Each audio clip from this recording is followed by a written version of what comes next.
Good afternoon, guys, and welcome again to our wrap-up this week of the Manikato Stakes with Trevor Lawson, our analyst from Victoria, the man in charge of our Melbourne ratings packages and also Trev's Bets packages. We'll also have a little brief touch on the Cox Plate, and my man is on the line right now. Trev, how are you? Good, Daniel. Very good, yeah. Mate, I will throw over to you and run us through what looks to be an intriguing race Friday night. Yeah, it looks to be a wide open race. The barrier draws might sort of have a fair bit to do with it. At the moment, sort of don't have a track report, haven't had a chance to look at it as we do this Thursday afternoon. I will by tomorrow lunchtime. I've looked. The interesting thing this year with the track is last year, when they returned from a break in August, they went for the form. They had 4 meetings and they went true 2 metres, 4 metres, 7 metres, and then true for this meeting. And up on the pace was certainly an advantage. This year they've had 5 meetings since, and they've actually gone true, 4, true, and 7. So last year in the 4 meetings they had 1 meeting in the true, and this year in the 5 meetings they've already had 3 meetings in the true. At the moment, I'm just sort of working on the track being pretty even, and I'm thinking that that it'll be sort of tempo related. So unless something changes when I have a look at it, or someone that I sort of talk to has a look at it, that's what we'll go with. So nothing against anything that's prepared to settle back in the field this year? Because it's such a short straight there, you don't want to get too far back. Generally, the only times they run on is when the inside is completely inferior ground, and then they can sort of swoop. But because, from the top of the straight to the winning post is less than, I think it's just under 200 metres. Yep. So things that get back and are making ground, in the straight, they've only got 200 metres to sort of catch the leaders. So up around the Tabaret, if the inside ground is no inferior, those leaders can get away and sort of keep going. So I think it's always a track that suits those up on the pace, as I say, unless it's generally when it's severely rain affected and the inside is rating sort of worse than what out wider is, because it's sort of like a bit like a velodrome. So sometimes the higher up the track you can get on the wetter days, the drier it actually is. But no worries, mate.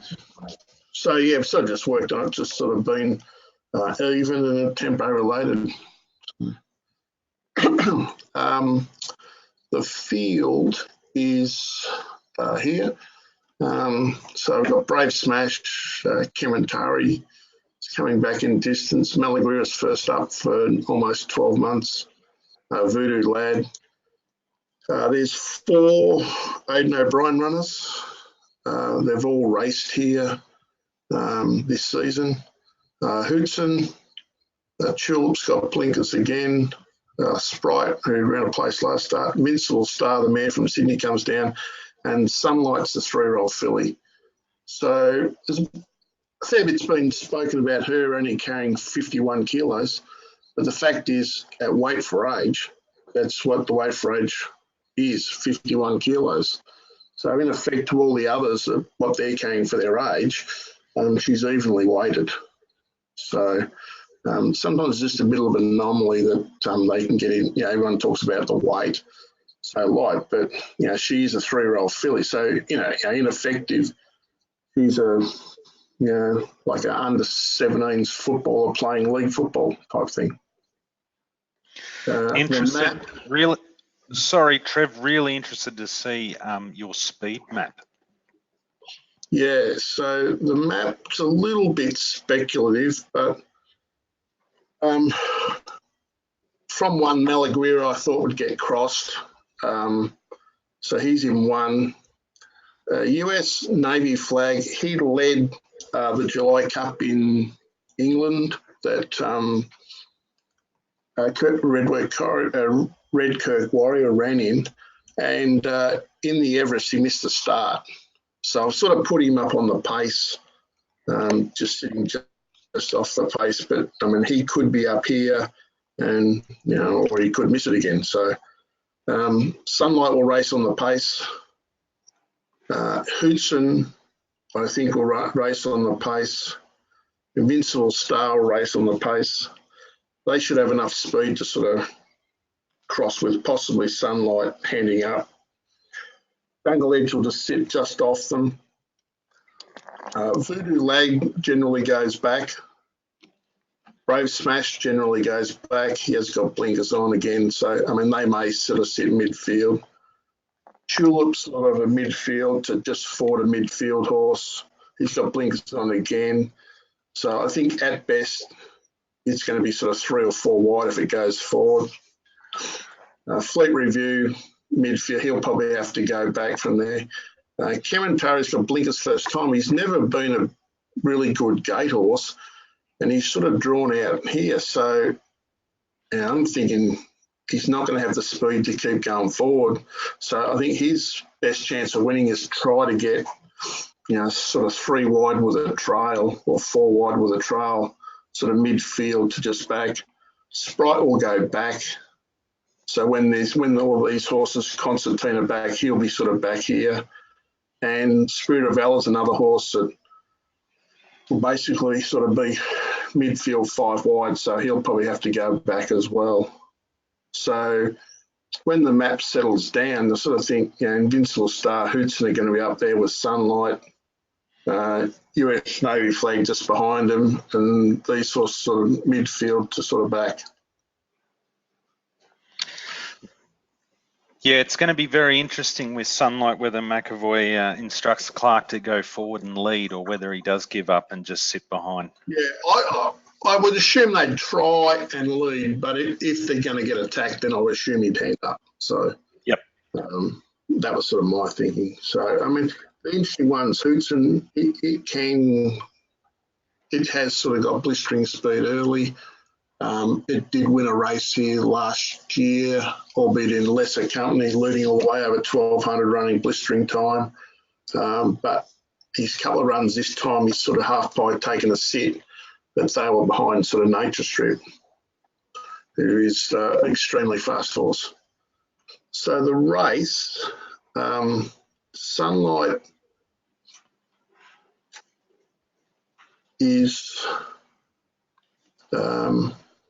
basically on my figures a 60 horse. She did 61 as a 2-year-old. The other day she crossed, found the front and ran away in sort of Group 3 company. And now she's going to Group 1 older horses. To me, she seems very short odds, and I've just put her in at the 60 kilos or 60 that she rated, so she goes in there. Invincible Star's an interesting runner. She's a 4-year-old mare.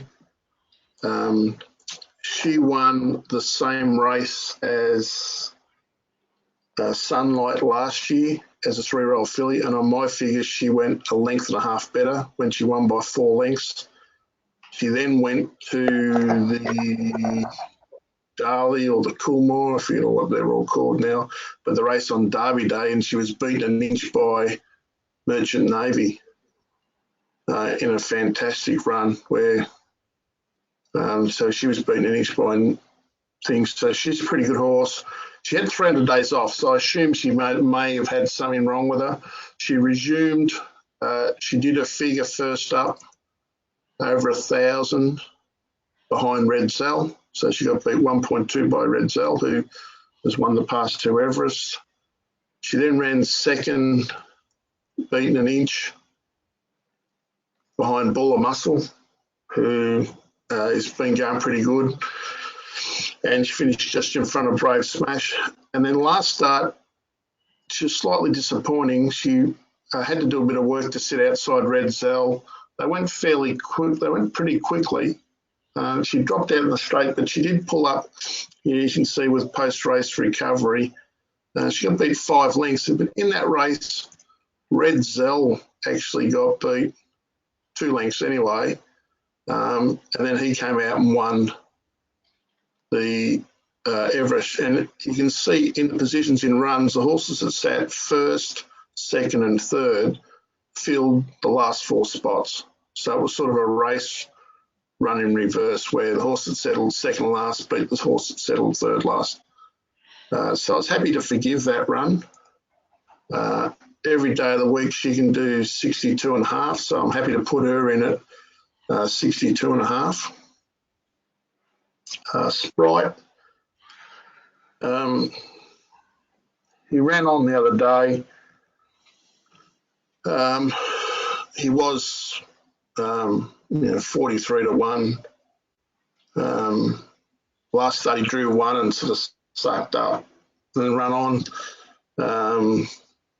To me, before that he was a 59.5 horse, and he's drawn 13, going to have to go back to last. And I just thought there was too many good horses going to settle in front of him, so I was happy to take sort of 1 length off what he did the other day from the barrier. Chula, she's got blinkers on again.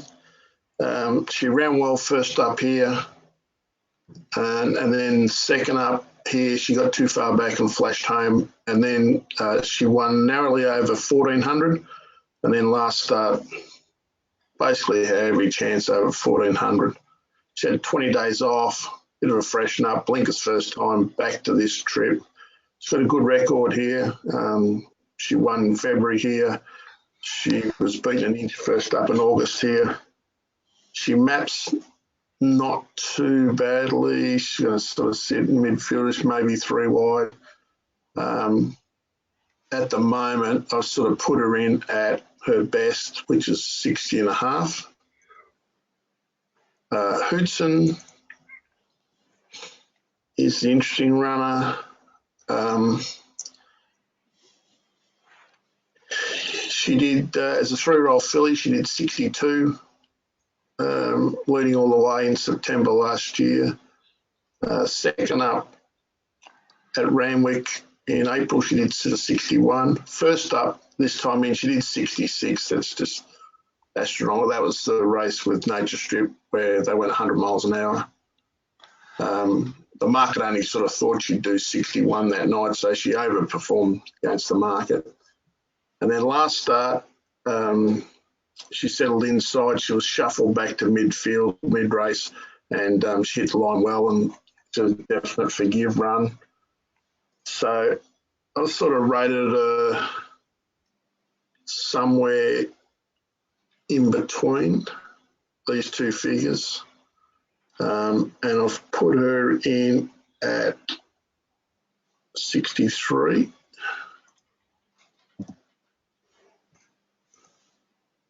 Fleet Review at his best is 116 horse. That equates to about 63 on my figures. First up, the market said he was going to do 60, and he did 59.5. So he got back, he was wide, he made a little bit of ground early, but to me, he's going to have pretty much the same run. It goes from D Dunn to K McAvoy. I sort of gave him sort of half a kilo and let him return.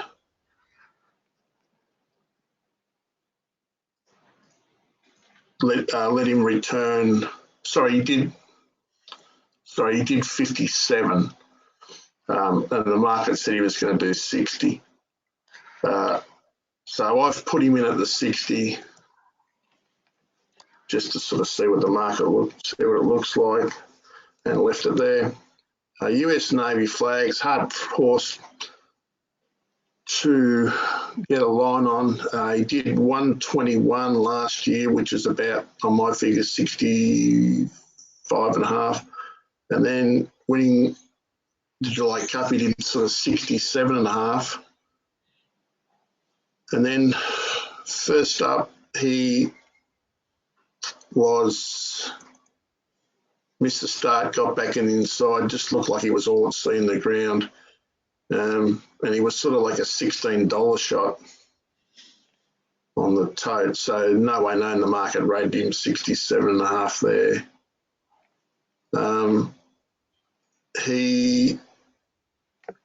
The figure he turns 52. So I'd put him in at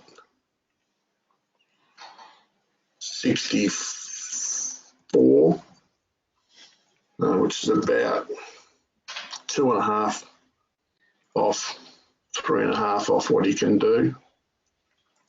Just again to see what it looks like to start with. Intelligence Cross, he was well beaten. He missed the start, well beaten first up. At his best, he looks a 110 horse. I didn't think he had much hope. Spirit of Valor ran on terrific. So he returned 63.5. He went better than what the market thought he'd go. He was $20.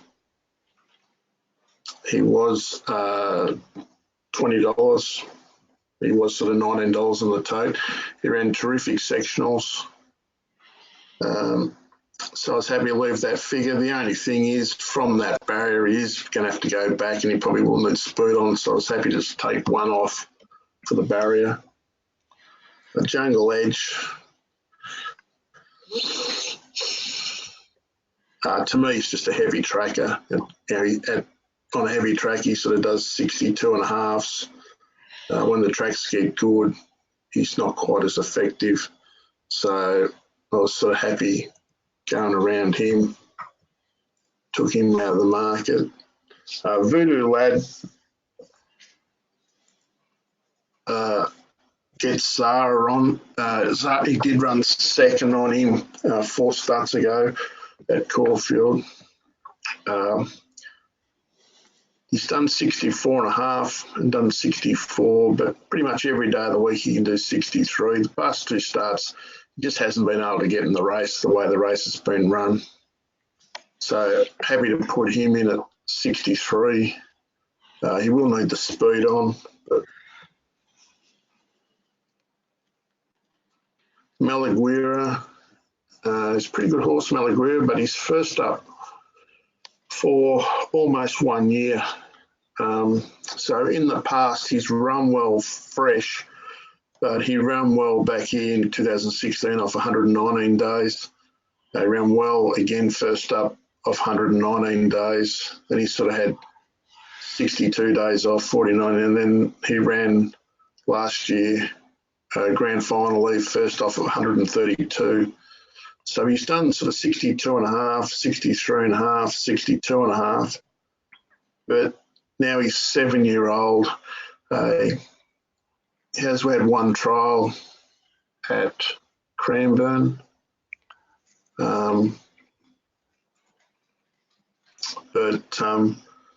Sort of was happy to sort of rate him at the 62.5, but I'm pretty sure he'll be sort of 3 back the fence. And then when the pace goes on and they all come round, I think he'll be in an awkward spot. So I was happy to sort of put him in at 62.5, then just take another 1 off for the barrier. Kimantari, he ran well first up. Went second up. He went to the 1400 Group 1 at Caulfield, was narrowly beaten. And then he slightly disappointing, having every chance in the Manikato. He's had 41 days off, so virtually he's had 6-week break, freshen up, Blinker's first time, looks at dead set target race.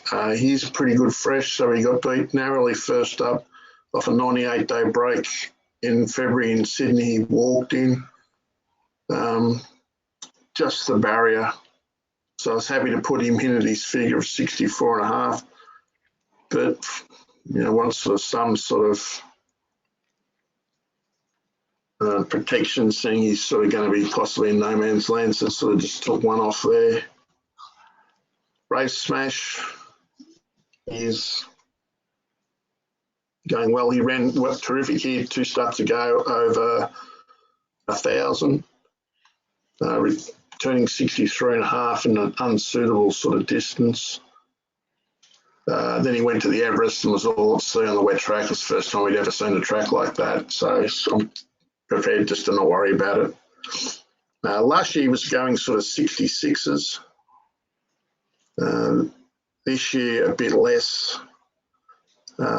He ran on well over the 1,000, over 63.5, so I was happy to give him one more and put him at 64.5, which is about 1 length under his best what he was doing last year. He goes good for Bowman, and he's blinkers again. So happy to put him in at that. So at the moment, the market is just without sort of getting a finalisation for all the barriers for the speed map. We have Brave Smash, sort of 9 to 2, 5 to 1. Kementari about $9. Voodoo Lad sort of a bit wider. US Navy flag I sort of put in there, so that's sort of $7.50 to $8. Invincible Star sort of $9, and Sunlight at sort of $13. If we go to the market, Brave Smash at the moment sort of $9.50, looks sort of reasonable odds. Kementari's $6, looks sort of slightly shorter. US Navy flags around what price I've got it, so I'm sort of happy with it. Sunlight's sort of $4.60, it's out to $5.30 on Betfair. I think it'll continue to drift. And the one that looks good value to me is Invincible Star. It seems big odds at $18. If you can, there's looked like it had genuine excuses last start. Gay's horses fly down here. Basta rides them well, and he's just going to sit outside the leader. So I thought it, good each way odds. It represented good value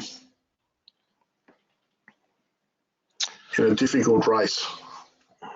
Very difficult, it seems, Trev. Thank you very much for that. But yeah, I've been keeping my eye on Invincible Star. I'm a bit of a wrap for that horse myself. Now, we'll have a quick squiz at the, this could be effectively the race that stops the nation this year. Winks is going for an unprecedented 4 in a row. Let's have a look at the Cox Plate. Amazing. So just a quick look. I haven't sort of done a map or anything like that, but just some figures and just to give guys sort of some sort of line on them. Ben Batal did 68.5 the other day in a pretty good race. He beat Blair House, Humidor. Clissimo's come out and run 3rd in the Cup the other day. Hamilton's got, beaten an inch in the Cup. So the form's sort of not too bad. So he did, as sort of a figure for him, he did 68.5, assuming that it was the clean-up run and the Cox Plate was the guarantee, it was the race it was set for.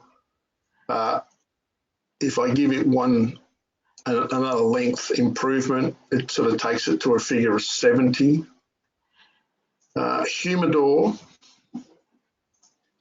is not probably going quite as well as last year. Last year, he walked in 3rd up when he went on Mackay. He returned 69. And then he was a bit flat behind Winks. And then he ran in the Caulfield Cup and then backed up 7 days later and produced a massive peak running sort of Winks to half a length. This time in, earlier on, he went sort of 66, 67. This year, he's sort of gone 65s. And he's trialled him Tuesday. This is one of the, anyone that looking for databases, one of the advantages of South Coast. Richard and the team, they put all the jump out form into the database, so I don't have to go looking to see if individual horses have had jump outs anywhere. They all go into the database. So this horse had a jump out at Terang on Monday. Toss and Basil ran in the same race in Manikato, so it's had a nice little hit out and a trip away. He's put the blinkers back on. So he'd been going 65, pretty much, apart from last year's 74, he's a 69 horse. So I sort of put him in between at sort of 67. Kingswell Dream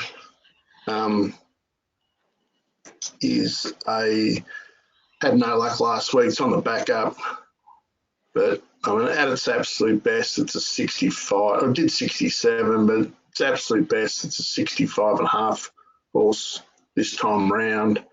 I couldn't see it doing any better than that. Avilius, it's coming back in distance from the Bart Cummings to this when it did sort of 65. So I wouldn't have thought it could improve. D'Argento came out of the same race as Ben Batal and was well beaten, returning 64. His previous run was 65. He didn't have much luck at Caulfield. So at his absolute best, he can only do the 65 again. Winks, she's in a class of her own. She, on my figures, did 74 when she won the Cup in Cox Plate in 2015. In 2016, when she beat Hartnell by 8 lengths, she recorded 79.5, which was just astronomical. Last year, she did 74 winning the Turnbull, and then 73.5 in the Cox Plate. This year she did 73.5 in the Queen Elizabeth, and this time round she sort of picked him up, and like last start he got completely lost. She ran, the quickest 600, 400, 200 of the day. She ran the last 600 in 32.4, 32.36, 21.6. She broke 11 seconds for the last 200 in a 2,000 metre race. So, all things being equal, the margin, could have been astronomical. I'm not 100% sure with the map, but Ben Batal goes forward. Humidor definitely takes a sit. It goes back. Kingswell Dream will take a sit. Avilius will be back on the inside. D'Argento will be back. I don't know Rostochovic. It may go forward. And the New Zealand mare, it's a back marker. So either here he goes forward and sits outside Ben Batal, or he goes forward and Rostochovic comes around and gives him the 1-1. I don't think he'll be going back and sitting on the inside this time. I think he'll be concentrating, and he'll be fed income. And if he has to knock something down this week, he will. Rostochovic,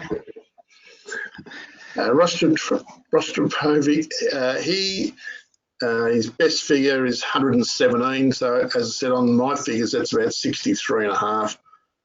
And the New Zealand mare, she is about a 62.5. She did last start winning the Group 1.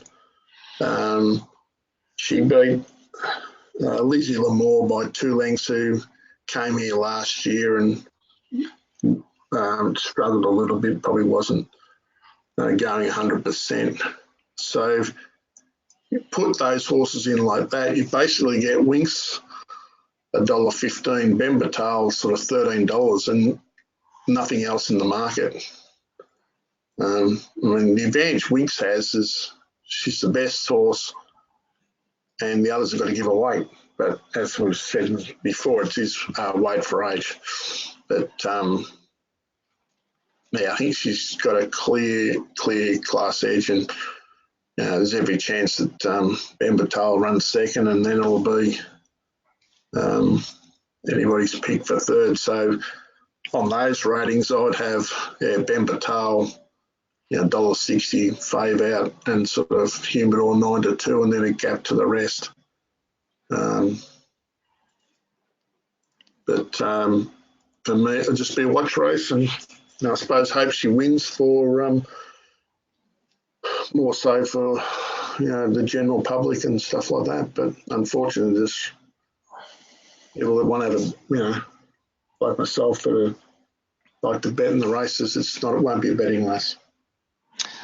Agreed, Trev. I think you share the sentiments of everyone in Australia that would love to see her storming around the outside and romping in for a fourth Cox Plate in a row. Thanks again today, mate. No worries. Good luck to everybody.